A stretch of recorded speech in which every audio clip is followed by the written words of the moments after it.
So when I was in Florida recently for the TeslaCon event down there, which was a lot of fun, hey, if you ever get a chance to go to a TeslaCon, you just gotta do it.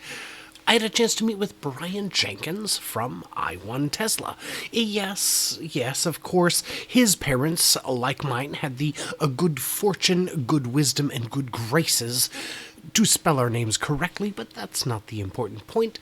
The important point is, he's got a great channel. He's an awesome dude, and to my absolute surprise and delight, he was the one who pointed out that he's like 9 feet tall, and I'm like about a foot and a half tall. Maybe we should sit down for this interview, which we did, and it looks a little something like this. So we're here at TeslaCon in Florida. I'm here with Brian Jenkins from I1 Tesla. Hello. Yeah. And if you haven't seen his channel, you're lying. So, first question would be, when did you take interest in Tesla? I took interest in probably 2015, back when it was just the S and the X, and I love the technology and the safety of the cars. It wasn't so much the energy or the battery and the environmental stuff, it was more of how fast they were and just the technology in there. And they are fun. When did you first invest in Tesla? I got my first Tesla in 2017. I got a Model S 75D, and I got hooked. I definitely got hooked. And are you a shareholder? I am not. No. Oh, wow. No. Among the few. Among the few, I viewed it as a conflict of interest a little bit because I do promote Tesla a lot. I've gained from Tesla as far as the referral program, and but I should have just jumped on board. Sure. But I'm stupid for not jumping on board. We all make mistakes. So there's an enthusiasm gap I've noticed between Tesla vehicles and kind of all others, even other EVs. Mm-hmm. Why is there no Chevy Bolt club?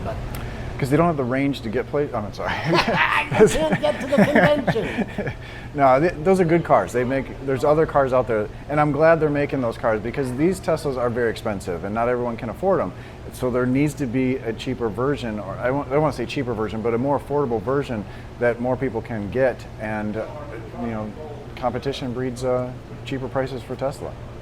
Hopefully, in the future. Yeah, and it will get there once demand. Right now, there's no cheap cars of any brand. Not really, no. Even the $25,000 cars have a $5,000 markup. Those Archimotos, though, those are cheaper.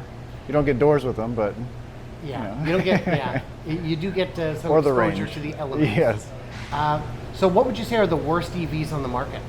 I don't think there really is a bad EV. Sure. I'm really focused on Tesla, so I don't really pay attention to too many others.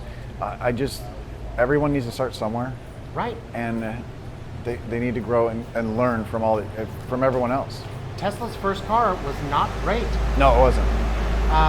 And that's why I'm happy to cut some slack to some of like the Bolt, like the Mach-E. It's not a perfect car.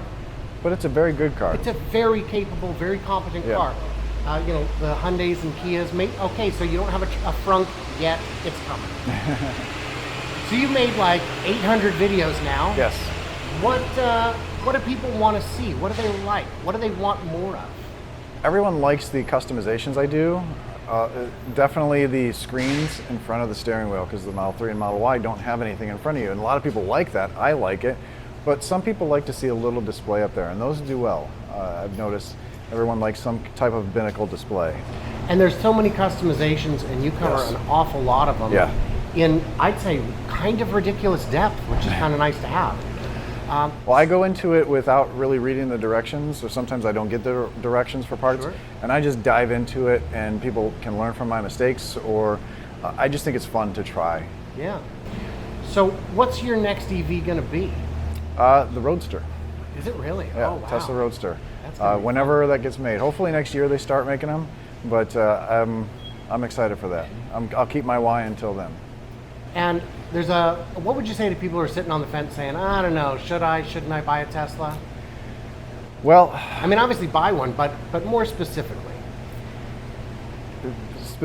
I mean, get your name in there, place an order for one, because it's going to be a wait anyway. But there's going to be a change, I think, in the market here soon, and prices will come down, especially on used. And used is not a bad idea for Tesla, because I've had cars, I've had Tesla cars since 2017. I've only paid for one 12-volt battery. That's the only maintenance I've ever had. Wow. Besides tires. Tires are going to happen. Yeah. But yeah, I've only $117 for a 12-volt battery. You know how irresponsible it is when you tell me that you haven't gotten a single oil change? There's no oil. What? Are you sure? Yeah. There's an oil filter. There's a filter in there, but it's for, you don't even have to change the fluid in the batteries. I remember in 2017 when we got our Model S, you're supposed to bring it back every year for maintenance, and they would just flush the battery fluid. After a while, they sent out an email saying, don't bring it in. There's no maintenance. You don't need to bring it in. We don't need it. Right, because they'd flush it and they find that it's still clean. Yeah. And it hasn't broken down. They're very good cars, and if you are traveling, you like to go a lot of places. I'm from North Carolina. I came down to Florida for this event, and you can do it in other cars, but the Tesla charging network, the SuperCharger network, makes it so easy to travel. If you like to travel, you have to get a Tesla. If you're just someone around town, you can get any electric car. It doesn't matter. But if you're a traveling person, you definitely need the Tesla charging network. For sure. And have you noticed, compared to other cars you've owned, do your brakes last longer? Yeah, I've actually, I don't think anybody uses the brakes really, but I tracked my Model 3 for a little while, and I ended up putting performance brakes on there. And even with that, you really don't use the brakes much. It's all regen, especially with track mode now. It just boosts up the regen, and there's, again, no maintenance. Yeah. No maintenance at all, just tires. You do go through tires a little bit, because the rear tires, that's what takes you off fast, and that's what you use the rear motor mostly for regen, so you really grind those rear tires a lot. But only if you're having fun. Yes, there's two different Tesla owners. Ones that use their cars hard, like the race car behind us, and the ones that like to hypermile or get really low watt hour per mile. I'm not the person who likes to get the low watt hour per mile. I'm happy if it's under 400. Right. And it is. And I don't know, I guess my advice to people on the fence is test drive one. Yes, definitely test drive one. Make an appointment. I don't know how it is down in Florida, but up in North Carolina, you have to make an appointment to test drive because they're not pushy salespeople. They're not salespeople. Right. You can go look at the cars and then make an appointment to drive one. And actually, just if you know a Tesla owner, they'll take you for a ride. And that's. If you know me and I have my Plaid, I'll take you for a ride in that. And now I know him. So I'm going to try and make Sorry, the Plaid's not here, but it would have been nice. I'd have taken a bunch of people on rides. Yeah, and there are a bunch of Plaids here, and they're very exciting to see. Mm-hmm. Yeah, so what do you think the CyberTruck is going to do to the market? I think the CyberTruck is going to do well, obviously, because there's 2 million pre-orders. How many of those people actually purchase them, we'll see. But it is definitely a polarizing vehicle. A lot of people, quote, love it.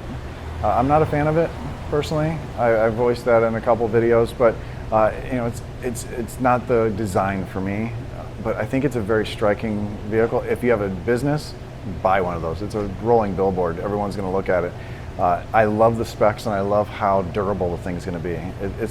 It's going to do well on the market.